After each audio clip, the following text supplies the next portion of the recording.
How's it? Cause it's time to walaau with me, Mr. Walaau20. Join us as we meet your uncles, your aunties, your brothers, your sisters, your brothers, sisters, uncles, cousins, neighbors, grandmother, all the ohana. We'll take you to breathtaking places you've never been. Meet famous people you've never seen. Kick back and cruise, you know the rules. The day has to end. I'm so happy we made new friends. We'll meet tomorrow, same time, same place. Looking forward to see your smiling face. Walaau, the day has to end. I'm so happy we made new friends. We'll meet tomorrow, same time, same place. Looking forward to see your smiling face. Walaau, walaau, walaau, walaau, walaau, walaau. Aloha Kauai mahalo nulo, and thank you for joining us this week in yet another exciting and informative episode of walaau20. We're here on location here at the beautiful Kauai Marriott Resort and Beach Club, site of the annual Filipino Chamber of Commerce annual membership meeting. We'll have an opportunity to speak to the board members. We will have an opportunity to speak to the outgoing chairperson of course, the Filipino Chamber of Commerce, our very dear friend, the lovely Lori Yoshida, and the incoming president of the chamber, Mr. Randy Francisco. But first, the keynote speaker of the event was our very dear friend, Chief Todd Raybuck, who had an opportunity prior to the event to speak to Chief Todd Raybuck, and this is what he had to say about the Kauai Police Department. Chief Todd, take it away. Kauai. Aloha. This is outstanding. I mean, not only am I here working in Kauai for my second job and but I get to be on Walaau with Dickie Chang. I mean, who would have thought that? I never thought that. It was like a childhood dream come true. Oh yeah, right on. Hey, by the way, and as we were chatting when I first met you, what intrigued me is you were a young 18-year-old that was stationed at Wheeler Air Force Base, taking you back to 1987, the same year that I moved over. But I wanted to let you know that I'm from Wahiawa, and I was very fond of Wheeler Air Force Base. I mean, tell us about those times in your life. Yeah, 18 years old, in the Air Force, first time away from home, and I had the blessing to get Hawaii, Wheeler Air Force Base. And so Wahiawa, I used to eat all the time at Jack in the Box in Wahiawa, so plug out. And then a place that we both love, Dong Yang's, right? And so, that was where I really fell in love with the heart of Hawaii and the aloha spirit. Is I worked and was stationed with some local boys from a couple different islands, so shout out. And so they really introduced me to the Hawaiian culture. And we'd sit around, talk story, and they'd play ukulele. I didn't know what the heck I was doing, but it was fun anyway. And that's where I fell in love with Hawaii. I never thought I'd get the chance to come back, and here I am. You know, what's very remarkable is that you've kept your roots. Tell us a little bit about when you first found out, were you looking for a job, or do you want to come back to Hawaii, or what gravitated you to even,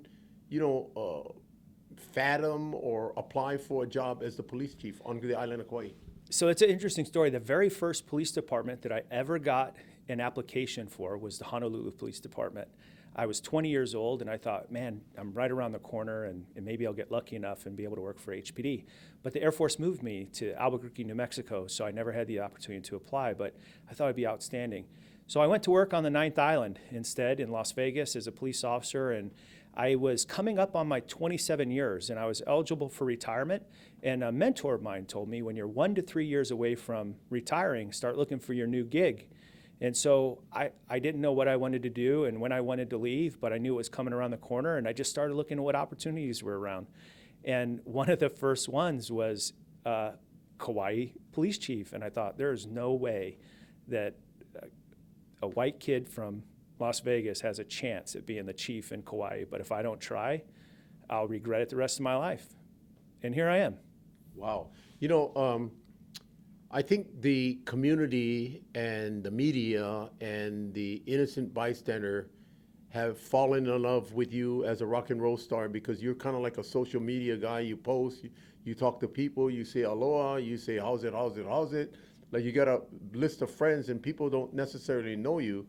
To me, it sounds like you're having too much fun. I mean, are you having too much fun, or what's the deal? Are you?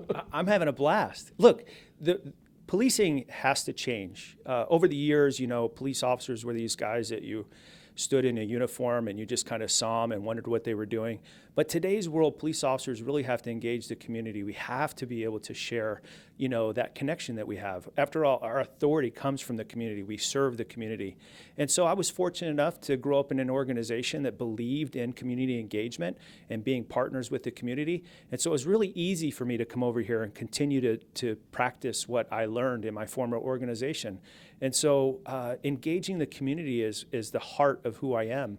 And it has been amazing for me to be able to meet people. What's really cool, Dickie, is I get all these Facebook friends, and I get to kind of look at their lives and see who they are and see these photos. And then somewhere in our path, I'll cross, and I'm like, hey, you're my Facebook friend.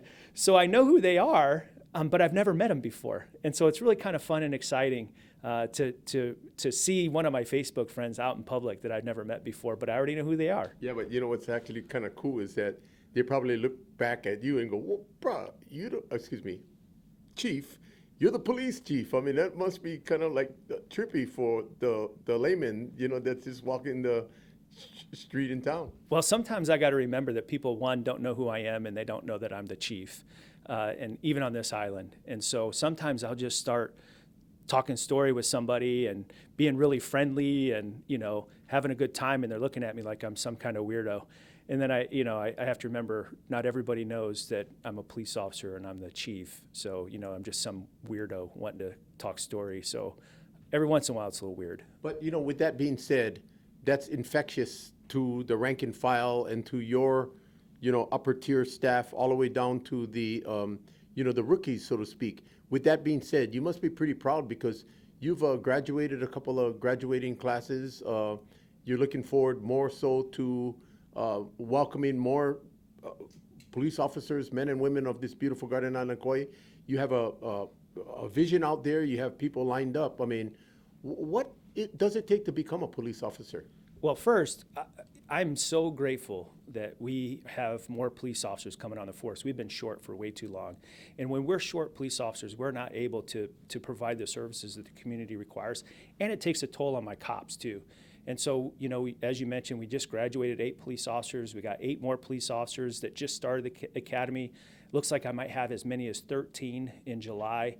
And I'm still hiring, so I would love for more people, especially people here from the island and especially from here on Kauai, to join the police department, help us serve this community. The really great thing about being the chief and being on social media is that people can tell me about their amazing stories and interactions they have with my police officers. In the past, a lot of times today, the only message that people see about the police department is the one that they see on the news. And unfortunately, a lot of the stories on the news aren't really that flattering and aren't really that great for us. And so by being on social media, it allows the community to tell me what a great job my cops are doing every day, and it allows me to tell the community what a great job I see them doing every day. And so it really is a benefit for all of us. I just got a text message. Unfortunately, one of our community members, a very well-known community member on the North Shore, passed away, and there was a storm, and it was very, very difficult due to flooding to get to him.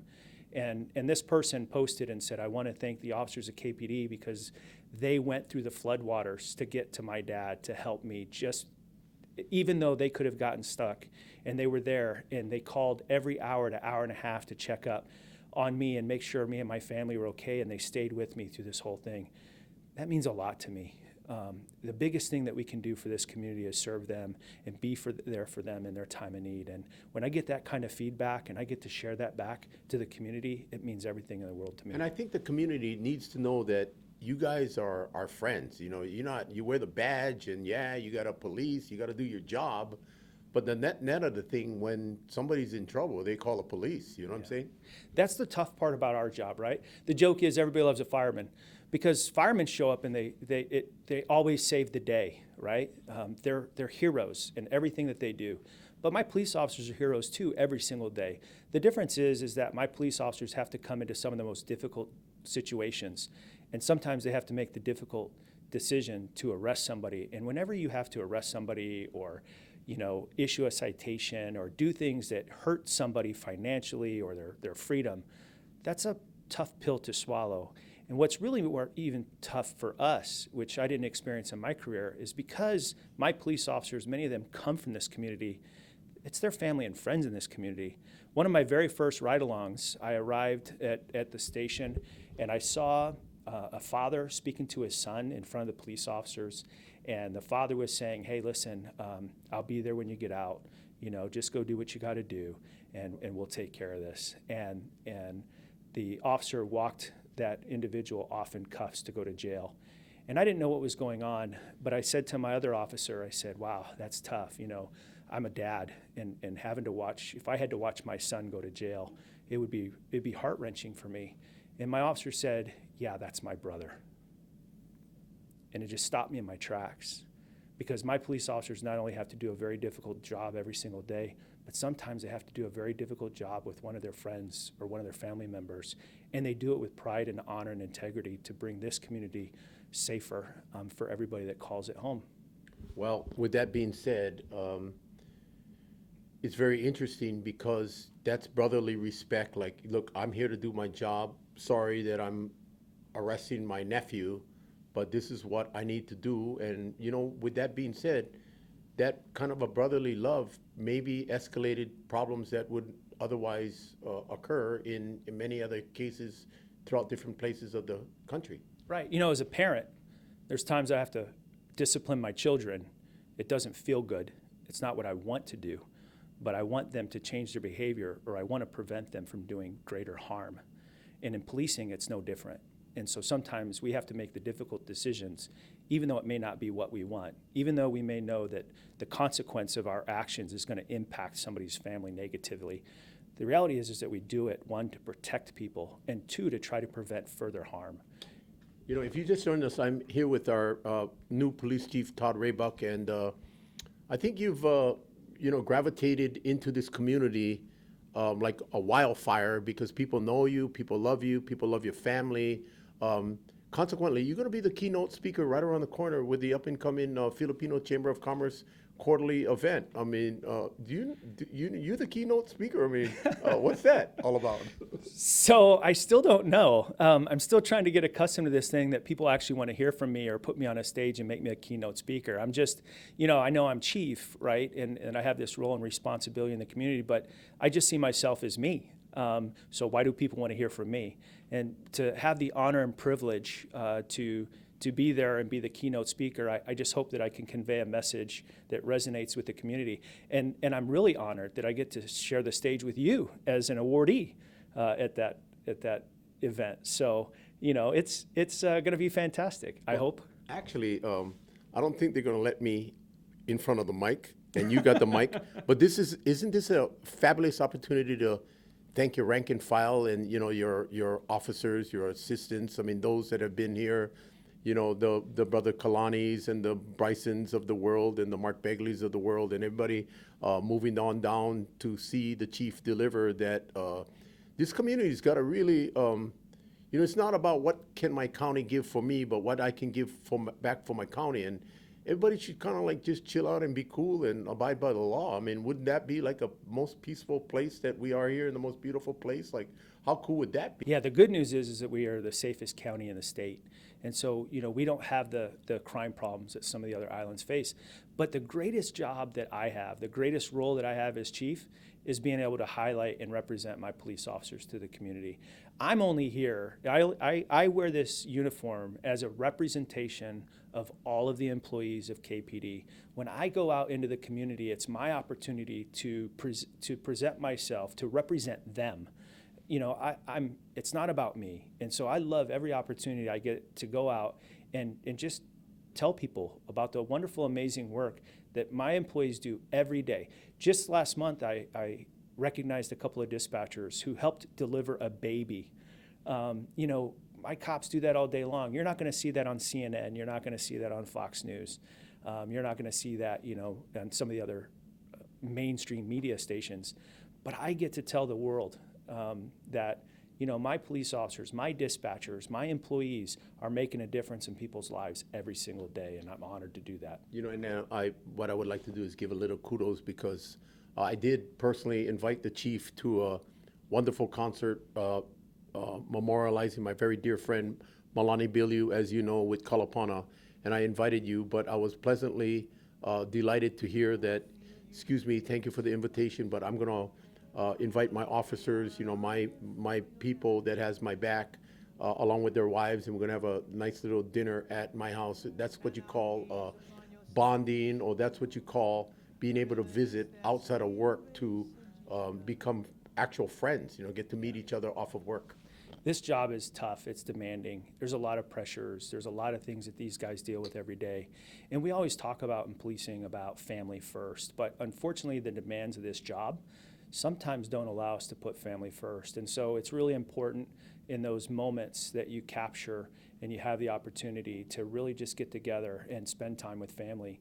And it was a great event. It was the first time, in fact, one of my employees in 3 decades on the police department, he said, this is the first time I've ever had this, I've ever experienced this with a chief of police. And I'm not talking, that's not a pat on my back. It's not custom for most of us in policing. In fact, I was not a police party kind of guy. But I'm so honored to be here and to work with all these people that sacrifice and put so much time in and miss out on family time. It was the least thing that I could do is to invite them into my home so we could all spend some time together and celebrate the holidays and look forward to what's coming in the next year. What is the morale like? For me and for what I see, the morale is great. Look, everything has its challenges, right? And my philosophy is this, is number one, morale starts with me. We always talk and you always hear morale's tough.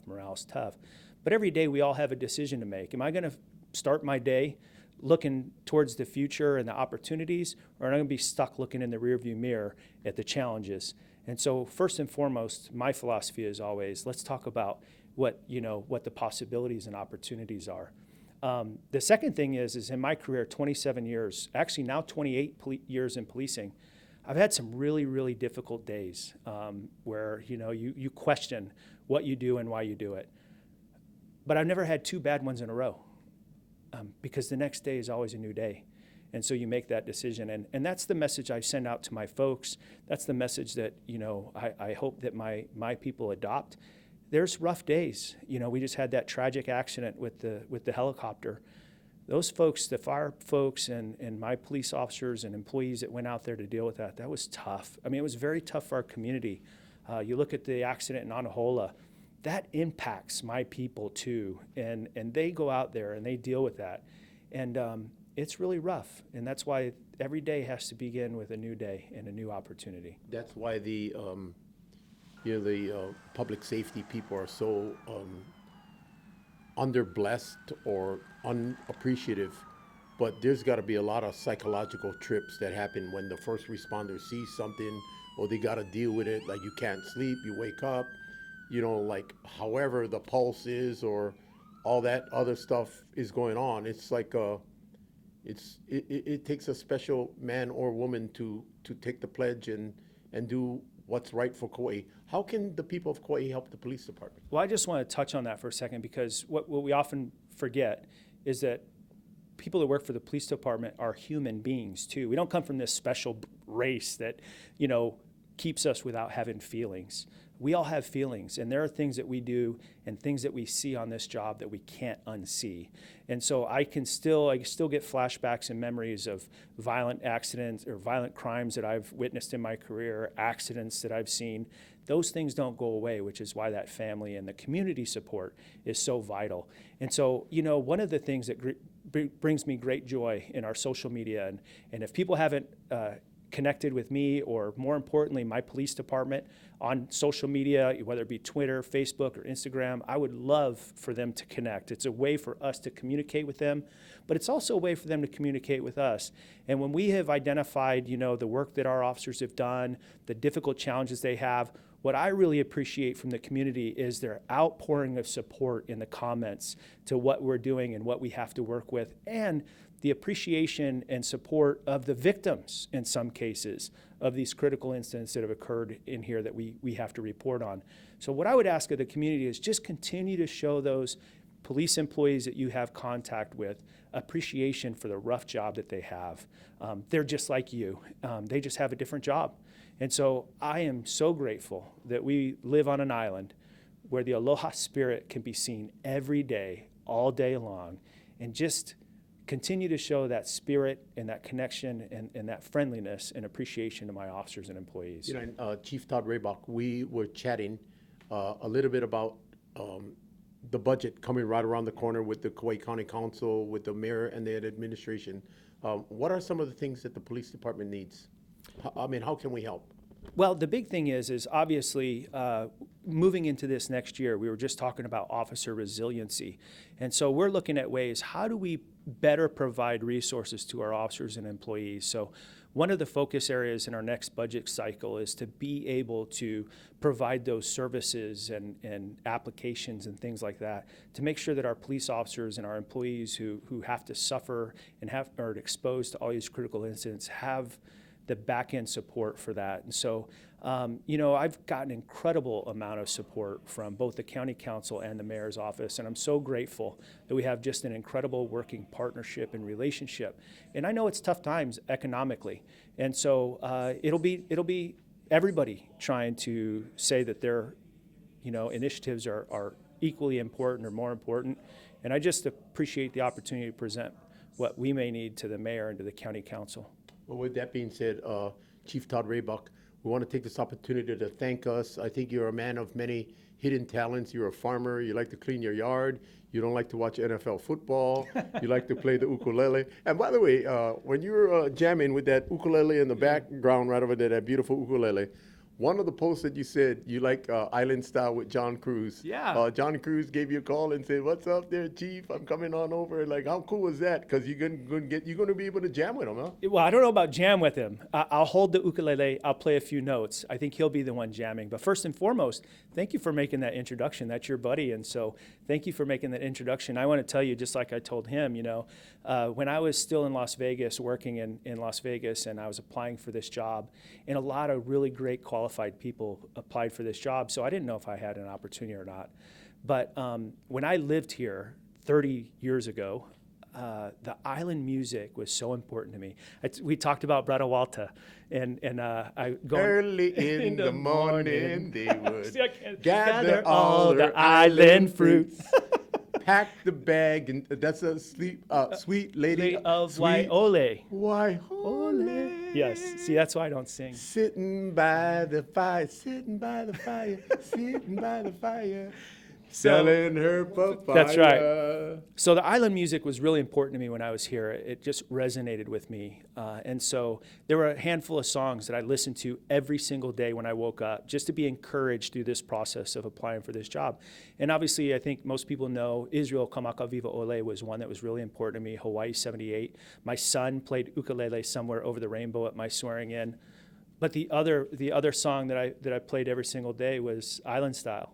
And had no idea that I would get to talk to the amazing artist behind that song. But thank you for that. I look forward to meeting him. Oh yeah, but you actually We saw him. FaceTimed, And yeah. that was pretty cool. And by the way, the lyrics is incredible. Huh? It is, yeah. In fact, when I just bought my ukulele last week, so shout out to I probably shouldn't make a plug. You should make a plug. Brother Sam. He In Kapa. in Kapa. Oh, everybody knows Brother Sam. So he was the one that really helped my son get ready for my swearing in. And so I went and talked to him and said, man, I'm going to leave here today with a ook. So he put a beautiful one in my hands from Raposo, Island ukulele. Local, yeah. Local. I wanted local. And so I just fell in love with it. But I forgot where I was going with that story because sometimes I walaau just a little bit too long. Pretty good, bro. anyway, you know, Brother Sam had some of just a little footnote, as you probably know. He's got probably one of the better collections of Tommy Bahamas on this island. You know that? Yeah. He does have some. I don't know if he's still selling the Tommy Bahamas. You know, he's got a whole line of boogie boards now. Yeah, you're kind of a Ren Spooner type of dude, huh? I am a Ren Spooner. I got to tell you, one of the highlights of being chief was I made a random post on Instagram. I don't even remember what it was, but Ren Spooner liked my post, and I was wearing a Ren Spooner shirt. So I was like so excited that I was recognized by Ren Spooner. Yeah, well, you know what? You're the chief. I mean, hey, I put him on a post too. No response. No. That's not true. No, I'm okay. And you know, one of the fun things. This is a cool dude, by the way. You know, one of the fun things that I liked about you was you posted something. You know, because now the police officers on duty or off duty always have their lights on, right? Yeah. And you were saying, oh, this is kind of funny. I don't see any traffic. Nobody's passing me. And then there was a long line of cars behind you. I said, what the heck do you think? You got your lights on. Who's going to pass the police officer's car? Remember when you're passing Wailua Golf Course or wherever the heck you were going by the Wailua Bridge? Yeah, I was going home, and it was funny because I had my blue cruise lights on, and normally that's a big stretch of road, and people are driving past me like crazy, and I just thought, I'm gonna put my lights on and see if I can slow some people down. And when I first turned on my lights, I had a whole bunch of cars in front of me, but like the Indy 500, they all outpaced me. And so I just kept driving, and then it was like I was the only one on the road, just like you said. And I looked in the mirror, and I thought I was leading the Macy's Day Parade. So it was funny. Todd Raybuck, it's been an honor and a pleasure, and we of all Kauai are behind you and the police department, and we're going to do some wonderful things. You and I have talked about doing some things for the police department, and we're going to make it happen. Please share a very cheery message to the beautiful people of the Garden Island of Kauai and Niihau. Aloha and mahalo nui loa for welcoming me into your ohana. I'm so proud to be the chief here and to represent the men and women that work so hard to protect you every day. I look forward to seeing out there and so we can walaau. Thank you once again to our very dear friend, our very brand new chief of the Kauai Police Department, Todd Raybuck. We had an opportunity to hear our keynote speaker, and with me is our outgoing president of our Kauai Filipino Chamber of Commerce, Laurie Yoshida, and of course our new president, Randy Francisco. What was your takeaway of Todd Raybuck's wonderful speech, really? Well, I think for me, it's showing how genuine he is and how he's really chosen to make Kauai his home. And what that means is for us is that he's really taken on that responsibility of showing aloha and really embracing the community. Somebody that is true and dear to our Kauai Police Department, actually sat on the board for many, many years, is Randy Francisco. Very difficult decision how to vote for, and not only that, but actually hire a police chief. Are you pleased with the selection Kauai made? Yes, and I had left the commission at that point when I was a police commissioner for a few years, but I think it's all about change, which was part of the theme this evening, and he certainly is approaching 1 year, and as they say, it's the results. The positive feedback he's been receiving from the community, the simple act of putting on the blue lights, I think was a lot of good news for many people. And I think it's also nice for members of the community to be okay to say thank you to the cops, to the officers, because it may be thankless, but we're certainly thankful for the officers.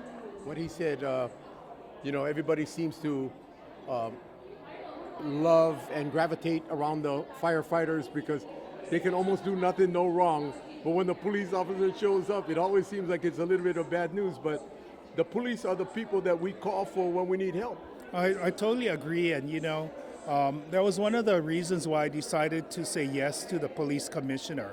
Because when we're in need, the police officers are the first responders in most cases. Because for me, I don't go to the water and go surfing or go to the beach, but I'm on the road. But for the business community, I felt it was really important that, as the former president of the chamber, is essential to have a voice from the business community. And clearly that's, I think, continued through this next chief, and even more so because, like Laurie, he recently came and spoke at the Chamber's Government Affairs Committee, and I know Laurie has some things to say about that. So what's actually, while I stand here, is very interesting because you both were past presidents of our Kauai Chamber of Commerce, and boy, oh boy, has the years changed. Laurie Yoshida in a more present role that you're the past president of the Filipino Chamber of Commerce, and God bless, because you might be the only person on planet Earth that is not Filipino that was the president of the Filipino Chamber of Commerce. At least for Kauai, I'm the first. I might not be the last, but I definitely was the first. What was one of your highlights in this past year? I think for us it's always the scholarships. The scholarships are just very touching, very emotional to hear some of the stories, to really understand that our little gifts sometimes go such a long way. And for some of those students, even $500 or $1,000 is the difference between them going to college and maybe not going. So that's really always a highlight for me. And speaking firsthand, of course, as many of us know, your one and only daughter, the lovely Brittany Yoshida, just graduated from University of Nevada, Las Vegas, the Running Rebels. But you of everybody could know how much just a little bit of 500 here or 1,000 here or 2,000 here helps for the youngsters here on this island of Kauai, because otherwise there's no, I don't want to say no hope, but really a hard way to get to the end of the tunnel.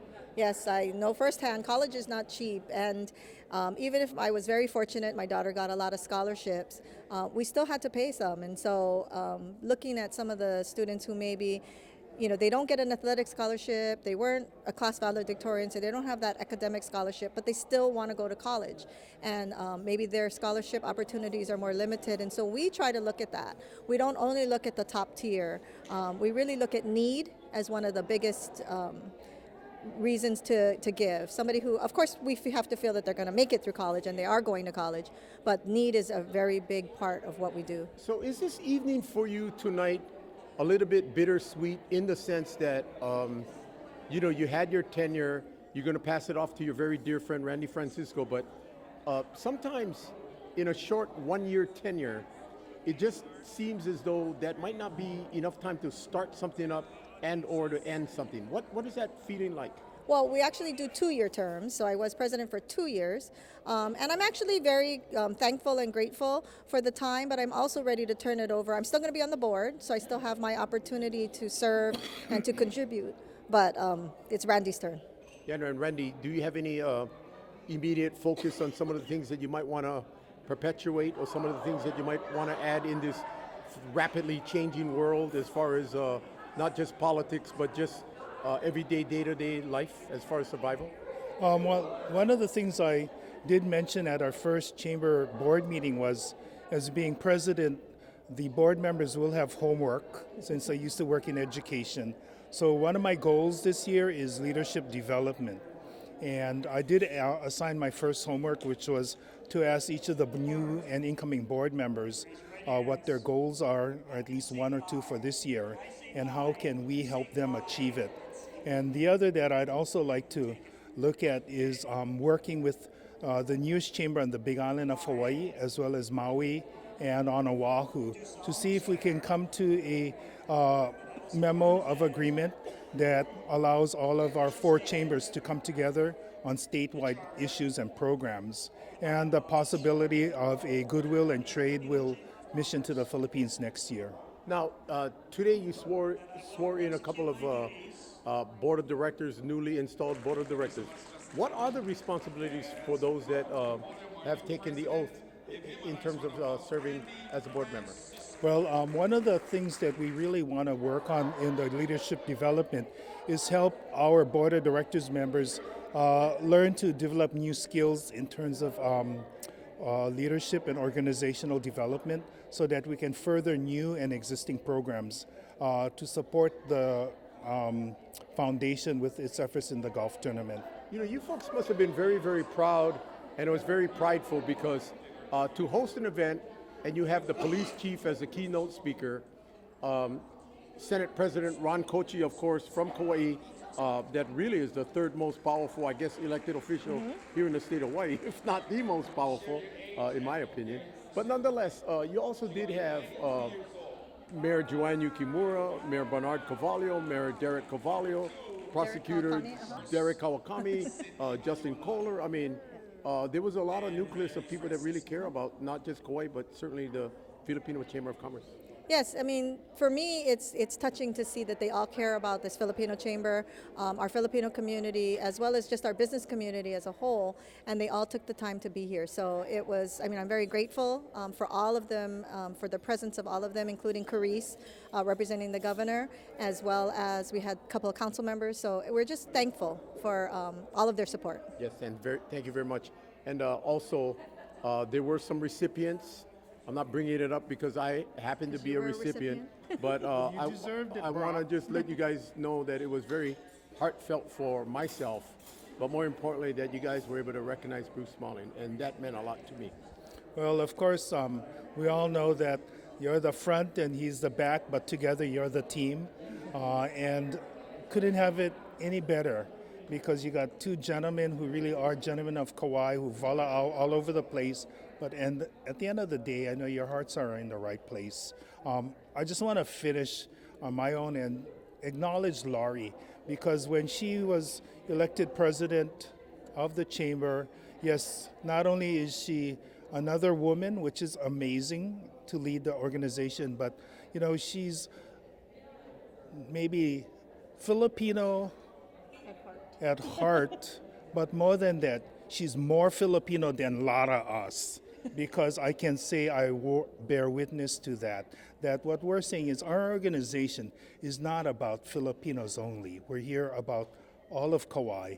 And having said that, in a few months, the Kauai Philippine Cultural Center is going to open, and the theme is A Place for All. And I just want to say that because it is during our tenure that we had the privilege to work with Lester Calipcho, and he was the former president of the chamber and took on this huge building project, and we're proud to say it was one of the projects that came out of the Filipino chamber. So it's going to be ready in a few months and ready for the community.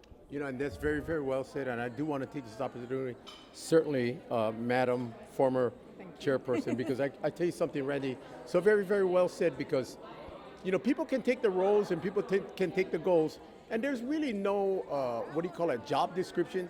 You take it out on your own and you just rip and just jam, and you just want to know what you got to do, but you just take that initiative to pick up the phone, ask for kokua. Look, we can't do this ourselves. Can you help us out? And that's what I really do think that Laurie has done. And not only that, but for everybody, Military Affairs Committee, different things that happen, because the net of everything else, what goes around comes around. And then when you're asking somebody for kokua, they're going to ask you for kokua, but it's just Kauai style.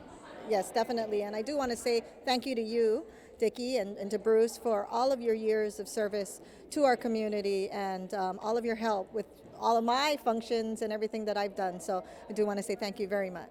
Do you both understand that as we speak, you two are the last interviewees? And I have to say this for the record. We first started Walaau in May of 1994 at the Port Cochere of then the Westin turned Marriott. And we did our first episode, how about a 360-degree turnaround back at the Marriott in the Grand Ballroom. And I just want to say it's just been an honor, an opportunity, not only to be here, but we've all been personal friends for many, many years. I remember, Randy, when you first came back home, because you wanted to come back home, and I said, bro, why are you coming back over here for work for the president of the CEO of the Chamber of Commerce for practically nothing? It's so easy. I just wanted to be a walaau. No, in reality, I was thinking about it because the first interview I had was the night I was introduced to the membership. And there you were with Bruce, and you did the first video. And I just recall that it was outside this building. Yeah, it's so sweet. But Randy and to Laurie, this is an emotional evening for us, but would you guys want to sign off and share a beautiful message to the beautiful people of Kauai and Nihao in terms of your tenure, and on a personal note, share your aloha to those that will continue to follow and support you in the many, many years to come? Well, Dickie, you said it all, and you said it graciously and audaciously, and I will just ditto what you just said.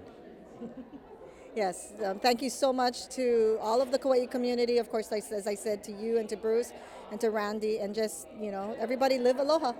Beautiful. We're going to have to take a short break, but don't go away. It's going to be a very, very short break, but let's give him the last aloha walau. Give him a walau. Final Walaau. Maraming salamat po.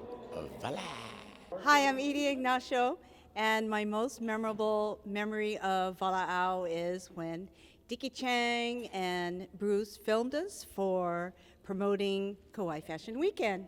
Thank you, Dickie and Bruce. Hi, my name is Bobby Ayonan, and my favorite thing about Dickie is when he was councilman of Kauai. Walaau! Hi, my name is Chantal Zarba, and my favorite memory of Dickie and Bruce is when they interviewed me for the Kauai Lifeguard Association. Aloha, my name is Cindy Ayonan, and I know Dickie when he was a council member, and most recently he filmed our Kauai Government Employees Federal Credit Union annual meeting, and he was awesome. And thank you, Bruce. We're going to miss you. Hi, my name is Rebecca Carnate, and my favorite memory of this is knowing Dickie Chang and Bruce since I was a kid. Just knowing, years ago, just knowing walaau. So I love the word walaau. We're going to miss you. Aloha, I'm Beth Tokioka, and I have many, many fond memories of walaau. I think one of my very favorites was the tribute that Dickie and Bruce did to Mayor Brian Baptiste after he passed. That was really special. I want to thank you for letting me be a part of that. And yeah, but there are many memories. Thanks for all the 25 years of great stuff.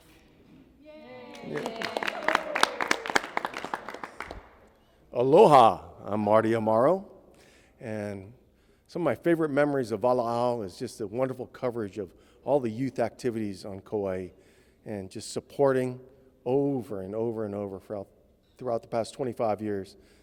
It means a lot in building our community to the great thing it is today. So thank you very much, walaau. Aloha.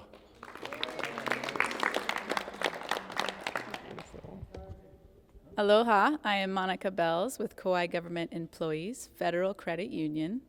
And I think my favorite memory so far, aside from tonight in the beautiful gold outfit that Dickie is in, is the most recent big walaau bash at Kilohana. That was probably one of my favorite all-time events ever on the island of Kauai.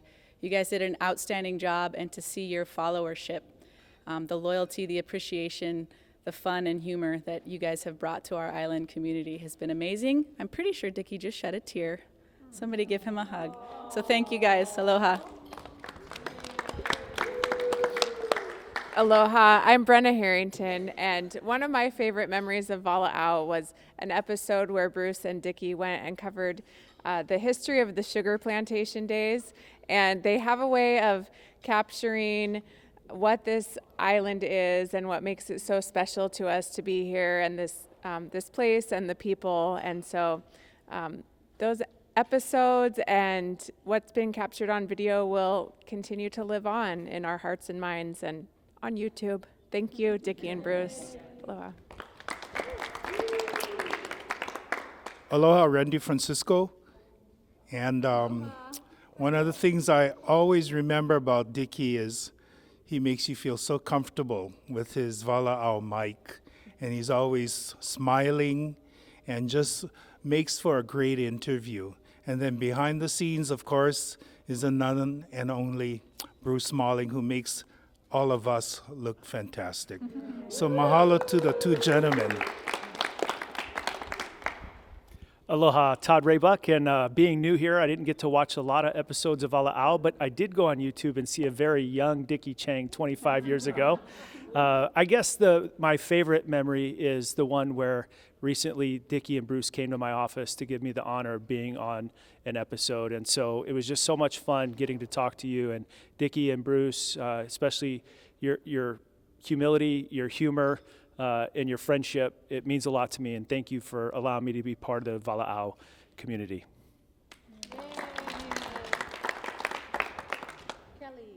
Hello, I'm Kelly Raybuck, also new to the island, and I don't have a favorite, but I will say that I do love and appreciate all of the aloha that Dickie gives to the people of Kauai in every episode that he shows the beautiful people and everything that they have to contribute to his show.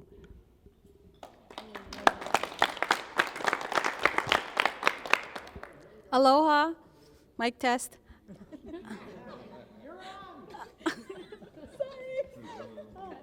My name is Marinelle Valenzuela, Walaau.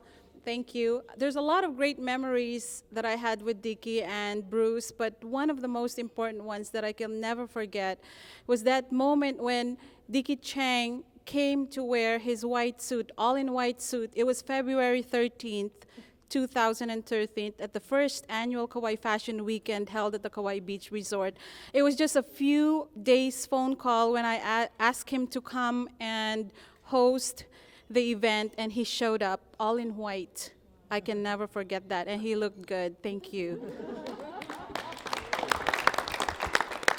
Aloha, I'm Laurie Yoshida, and gosh, I think I've been on various episodes of Walaau since I started at the Chamber back in 1995, so almost since the beginning, Dickie.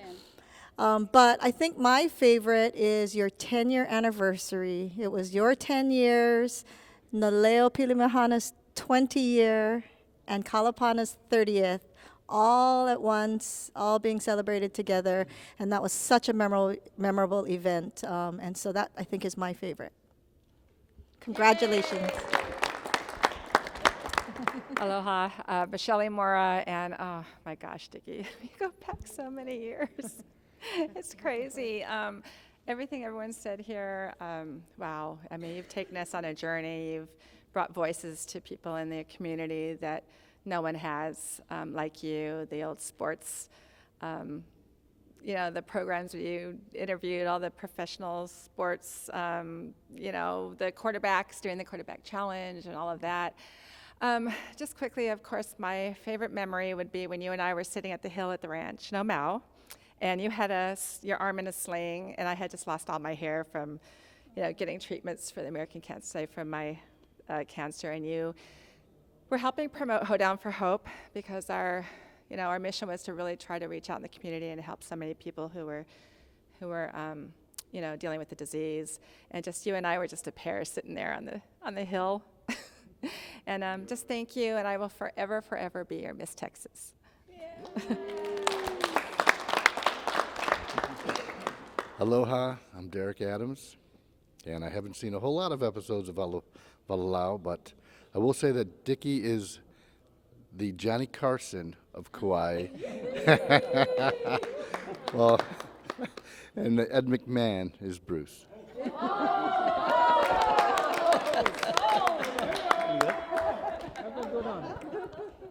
Hi, I'm Tessiano, Dickie Chang, and Bruce. I'm always fascinated with your partnership, and I almost see you in every community event. And thank you for your presence all the time. I'm fascinated with how you dress up. I wish I have the courage to dress up like you. And thank you. Tonight? Oh, tonight I think I did.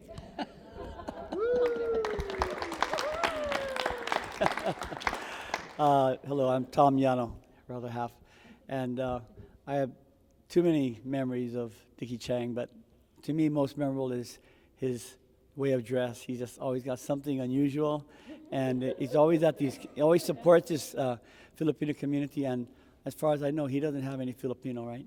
So thank you so much.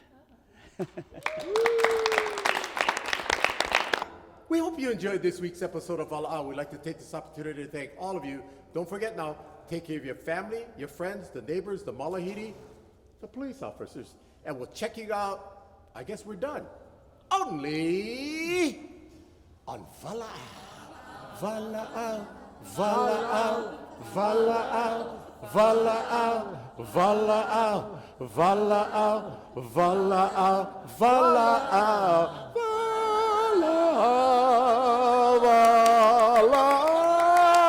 Walaau. Everybody.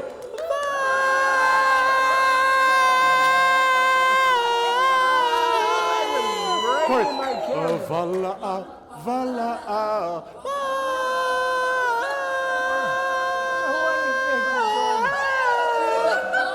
Walaau, walaau, walaau.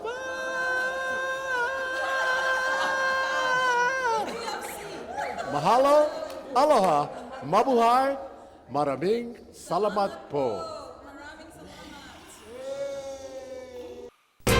Walaau, walaau, walaau.